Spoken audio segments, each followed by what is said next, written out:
MFARS Cadet Rig Check YouTube video. We're going to start with the exterior. Over here we have a backboard. We use this to strap patients who have a head, neck, or spinal injury. With it always comes our head blocks, which are up there. And with the head block comes two straps, the chin strap and the forehead strap. We also always want a seat collar, which goes around the neck. These immobilize the neck, and they're all in this bag, and they're size adjustable. Alright, so this here is the stair chair. So we use this when we're transporting patients who are like going up and down stairs, and it's difficult to move them. A stair chair is always stored with a sheet, which is put right here. And scoop. Alright, so we also have a scoop in here. It's this yellow one. This will do, as the name suggests, we can scoop up a patient with it. Alright, so this here is called a flexible stretcher. We also call it the reeds, which is like the brand name for it. And so we use this when we're transporting patients who are in like tight corners and we're unable to get like a full backboard under them. And so reeds are always stored like the stair chair with a sheet, which is stored inside of it. So you'll find this in the rig standing upright like this, rolled up. And it's really important that this is always stored with a sheet. Alright, over here we have our main oxygen tank. So this supplies oxygen for the entire rig. You'll see the access point for it on the inside. We'll get to that later. Over here is our bag of splints. So in here we have 3 sizes of orange splints. They're used to splint broken or fractured extremities. They also come with cravats because we need to tie the splints. So cravats are triangular bandages that we can also use to tie things like splints. This is a fire extinguisher, and this is our other rescue stuff. Alright, so in here you could find our cardboard splints. So this is for mostly arm fractures. These fold up, and then they would go around the patient's arm and they can be tied. Moving to the left, we have a power saw. We rarely use this, but it's important to make sure that this battery is always plugged in, just in case we ever do, so it's ready to go. And then moving down here, we have a Halligan. This can be used to pry doors open. So if a door of a car is stuck or a house, this can go in between and you can use this to leverage the door open. Down here we also have extension cords for any of our power tools, and we also have some extra lights. Really important skill that every cadet needs to know how to do, and that's taking the stretcher out. So the first thing that you do is that you push down this red lever at the bottom, and you want to really push to get down to that final stop, and then you'll be able to pull it out. Remember, you want to go really gently, because when you're going to do this like on a real patient, someone's going to freak out if you just yank them out of the ambulance. The next thing you want to do is you want to press this red plus button, and that'll bring the wheels down, as you'll see.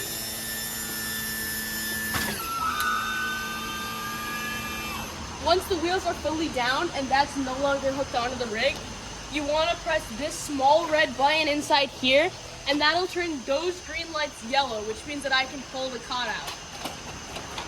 Now that I've done that, the cot is fully outside of the rig, and you always want to make sure when you're taking the stretcher out that you have 2 people with you. Sorry, 1 other person with you, so 2 total people.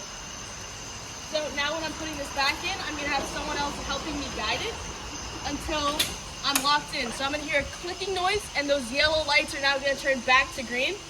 I'm next going to press this red minus button, and the wheels will start to come up.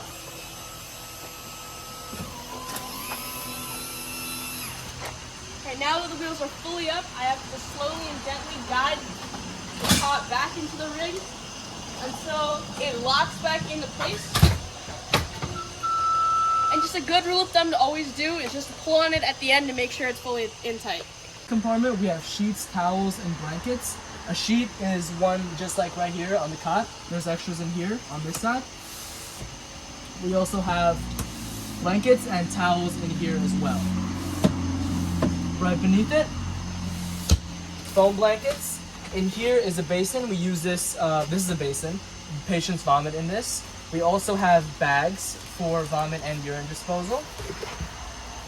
These are called SAM splints, so these are also used to splint broken extremities. We have another cardboard splint like the one outside. These red bags are biohazard bags for any biological waste, because those can't go in regular trash. Over here, another urgent assist bag for vomit. And then we have some trauma stuff here. So cravats, these were also in the splint bag, so they're triangular bandages. They can be used for many things, including tying splints. Here we have roller gauze, so you can roll it around a wound after you dress it. These are some, this is a 2x2 gauze. We also have larger sizes, so 4x4, and there are 5x9s in here as well. There's more up there, we'll get to those later. And then lastly, we have trauma dressing. So these are bigger dressing, larger sizes that we use for trauma. Down here is the OB kit. It's labeled with everything that's inside it. This is used if a patient is giving birth on scene and we need to deliver the baby. Alright, so over here we have the oxygen supplies. Before we get to that, there's this compartment here which actually contains teddy bears. And we give this to pediatric patients just because calling 911 is like traumatic. So it's like something nice that we give them to keep during calls like these. Next here we have all the oxygen supplies. So we have 4 methods of oxygen delivery that we use here. We have nasal cannulas, which deliver the least, 2 to 6 liters per minute. NRBs, which deliver 12 to 15 liters per minute. And then BVMs, which we set at 15 liters per minute, and those deliver high concentrations of oxygen using positive pressure ventilations. And then the final thing we have that we don't really use as much in the field is a CPAP, a continuous positive airway pressure device. And so that also is used to deliver high amounts of oxygen to patients. So these oxygen delivery devices are differentiated by who they're directed to. So this is an adult nasal cannula that's shown here on the left-hand side. There should be 5 of these. Over here is an adult NRB. Again, 5 of these. Here we have a pediatric nasal cannula. There should also be 5 of these. And then a pediatric non-rebreather, or NRB, which is right here. There's 5 of these. So what you can notice with a lot of the stuff here is that the pediatric and the adult things are usually color-coded. So a green NRB will always mean adult, and a blue NRB will always mean PD. The next thing here we have bag valve masks, or BVMs, as I said before. So over here we have the adult BVM. As you can see, the bag here is just considerably bigger, and it's in blue and it says the word adult right here. Next we have the pediatric BVM. Again, it's in yellow, says pediatric. You see the bag is considerably smaller. And then finally, we have an infant BVM. So these, as you can see, the bag for this is extremely small, and it's again labeled differently. So there are 2 of each size located on the rig. And then over here, as I mentioned before, this is the CPAP. It's written on here, but again, it's not used very much. So now here we have the airway adjuncts. So here, this is called a nasal airway. This is inserted through the nostril. So there are multiple sizes that you can see. There's usually 2 of every size, and this is always stored with lube. And so lube is stored, it's water-based, and it's stored in these little packets, and what you always want to make sure is to check the expiration date on them. On ambulances, we never use expired material, and the expiration date can be seen here on the bottom. So the other type of airway adjunct that we would use is an oral airway. So this is what an oral airway the bag of oral airways looks like. This is what an individual one looks like. There should be 8 sizes of oral airways located within this bag, and this is also found in the go bags, which we'll show you later. This is a PEEP. This is attached to a BVM. It maintains, it helps the lungs stay inflated when giving ventilations. Stuff like that. This is a bulb syringe, which we primarily use on infants. It works by just suction by squeezing and depressing it. So the rest of our suction material. Here we have these large suction catheters. This is a yank hour, large bore suction. And then here we have a French catheter, which is considerably thinner. So these are both attached to the suction unit, which we'll show you later. As we mentioned before, the main O2 can be viewed inside of the rig, and so that's seen here. So we can see the tank pressure on the screen right here. The oxygen flows through this apparatus once we press the oxygen button, and then the flow rate in liters per minute is controlled by turning this dial. And this is also the onboard suction. So when we're not in the field and suctioning on the rig, we would use that instead of the portable suction device, which we'll show you next. So this is our portable suction unit. We attach suction tubing to it, the Yankauer or the French catheter, as we mentioned before. It's plugged into the rig right now. That means it's charging. To check that the battery and the suction are doing okay, we unplug it, turn it on, and then we feel for suction right here. It's sucking my finger in, so that means the suction is good. We plug it back in, and then we just pop it right back in here. There's going to be some suction tubing that comes with it as well, but we also have tubing on the rig. So this is our AED, or automated external defibrillator. We always want to check that the green light is flashing because that means the battery is okay. There's the green light. Now we're going to take it out, and there should be a set of adult pads attached, and then inside the bag there's going to be an extra set of adult pads, the blue ones, and a set of pediatric pads. You always want to check the expiration date on the pad, which can be found right here. So this one expires in 2025, March. Inside the bag we're also going to have a razor, just a little plastic razor. This is to shave hair off the chest because we don't want to place the pads on a hairy chest. The AED is going to be used for cardiac arrest patients. It can deliver a shock if the patient is in a shockable rhythm, and that could potentially get them back into a normal rhythm. So these orange bags are brought out on multiple trauma calls. They have trauma dressing and cravats inside, and tourniquets as well to control bleeding. We'll talk more about those in another section. In this cooler are EpiPens. We keep them in here because we don't want them to get too hot. There are two dosages. So this yellow one is the adult dosage. It's 0.3 milligrams. And the green one is the pediatric dosage, or 0.15 milligrams. You want to check the expiration date on these as well. So this one expires in April of 2024. These are used for patients in anaphylactic shock. Alright, so you can take it out just like this. And then you want to check this fluid in here. If it's yellow, you can't use it. That means it's gone bad. Right now it's good. So we can put this right back. So here we have two spare oxygen tanks. These are D tanks. And here we have traffic vests. There's 6 of them. These are used whenever we go out on the road. They're reflective so that other cars can see us so we don't get hit by a car. Over here are triage tags. They're used in multiple casualty incidents so we can classify a patient based on how urgently they need our assistance. With the suction, we also keep sterile water here. It's used because we run the suction tubing through water to clean out the tubing in case there's any debris in there, and then we're good to suction the patient. So starting off on this side, we have a spare stethoscope. So if you're ever in the rig, you don't want to grab something from the bag, you would just grab it from here. In addition to that, we also have a spare SpO2 measure. This measures the blood oxygen and also the pulse. So this is located in these little compartments over here. And then moving up here, we have our BP cuffs. So we have 3 sizes. We have a large adult, and a pediatric. These up here, we have every single size that we use. So for example, this is a pediatric one. If we ever need to use it and we don't have access to the blue bag, we can find extras up here. Moving over here, we have our ice packs. We have 2 different sizes. This is our larger size, and we have some smaller ones in these little boxes. So for any falls where there's bruising or swelling, we would use these. Then over here we have our triangular bandages. Most of us refer to them as cravats. These can be used from anything to tying splints together to creating slings for dislocated shoulders. So this is our glucose. This is one of the medications that we can give for patients that are in a diabetic emergency. Some patients can have seizures, or they can pass out. We would give this orally. We would put this on the inside of their cheek, and they would swallow it.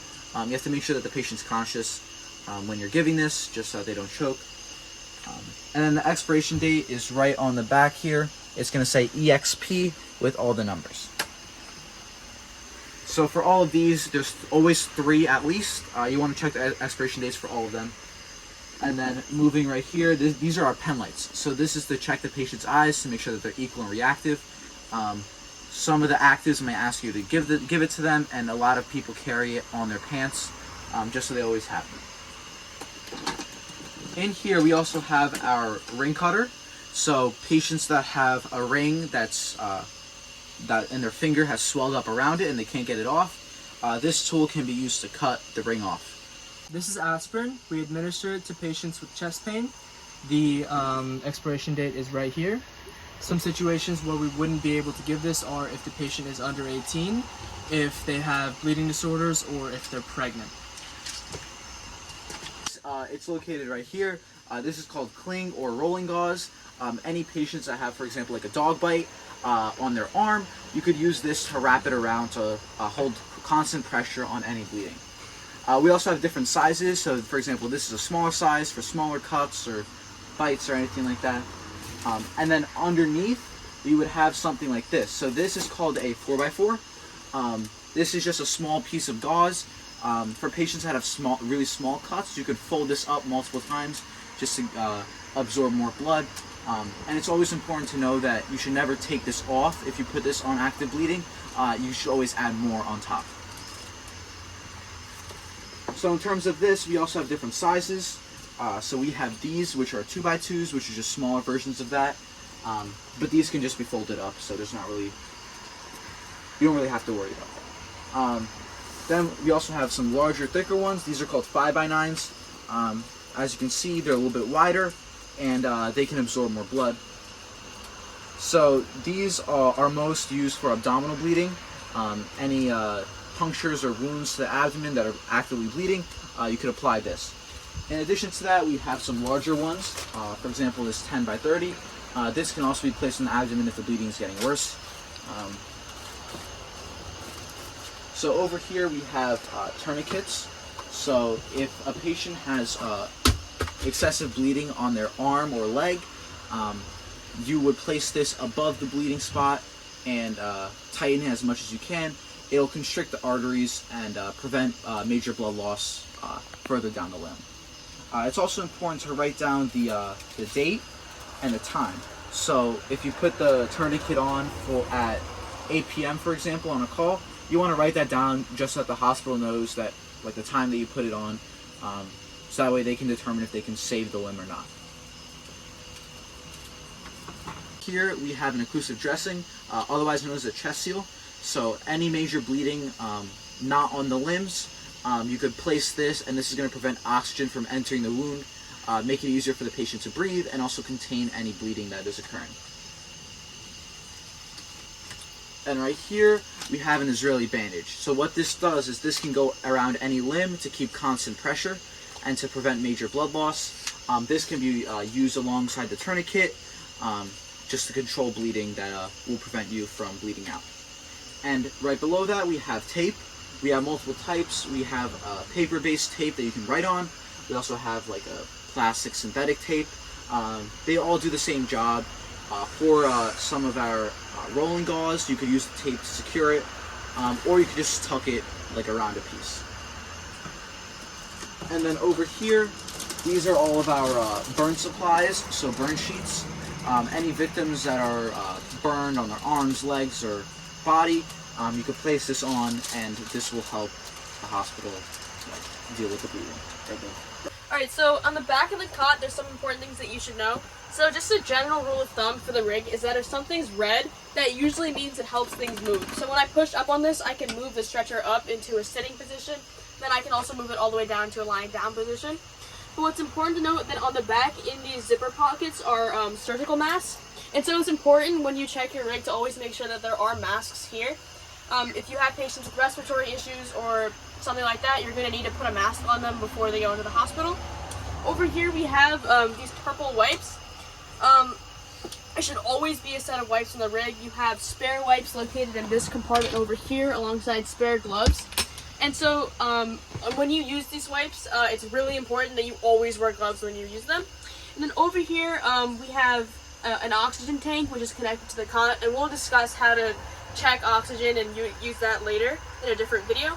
And then here we have spare blankets and sheets that we keep just on the cot, because every time you have a new patient and you switch them off, you always have to replace a sheet in any of these materials that they've used. Most important part of a call is personal safety. On all calls, we wear gloves if we're going to be touching a patient. So over here, we have our gloves. They're easily accessible, small, medium, and large. Often, the person driving or the person in the passenger seat will ask you to grab them a pair of gloves. You hand them to them. It's a very common thing. We also have our infection control cabinet. So over here are more infection control supplies. There are masks in there, which we used to have to wear on every call. Now they're optional. And there's also biohazard bags in there, just like we saw before in the other compartment. In this compartment, underneath the bench, we have a pediatric backboard. So it's used in the same situation as an adult backboard is, but for a smaller patient, for a kid.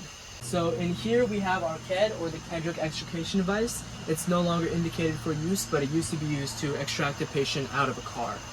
Down here we also have our Sager traction splint and our hair traction splint. So those are used for different type of fractures in the legs. The hair traction splint, for example, is used for a closed midline femur fracture.